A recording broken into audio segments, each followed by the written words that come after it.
Армысыз ағайын, теңгенің нығаюы уақытша дүние. Сарапшылар төл валютамыздың болашағы жайлы не дейді? Әлемді үлкен қаржы кризисі күтіп тұрғаны рас па? Сарапшылар көпті алаңдатқан сауалға жауап берді.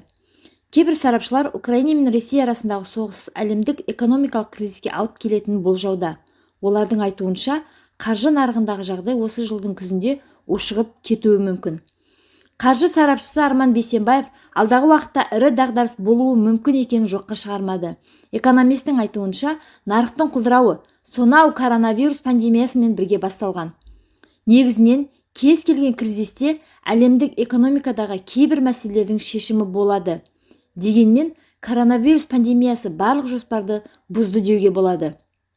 Карантинде үйде отырған адамдар табыс көзінен айырылды. Сондықтан ақша басу ісін қайта жандандырды. Жағдайды тұрақты ұстап тұру үшін ақшаны халыққа тарату сәтсіз тәжірибе болды десем де болады.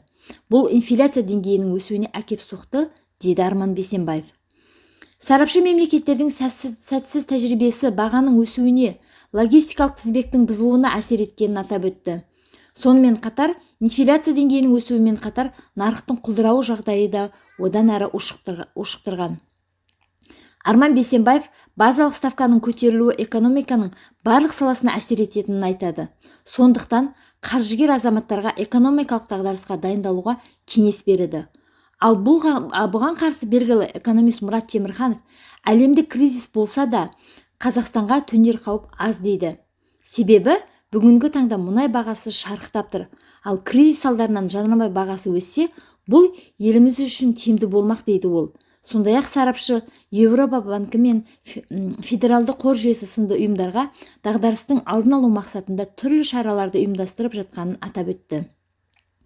Әрине, әлемдік экономикалық дағдарыс болуы мүмкін, дегенмен дамыған елдер жаңа саясат жағдайы барынша ұстап қалуға бағытталған. Қазіргі шаралар кризистің дамуына жол бермеуі керек. Әйткенмен де болашақты ешкім болжай алмайды.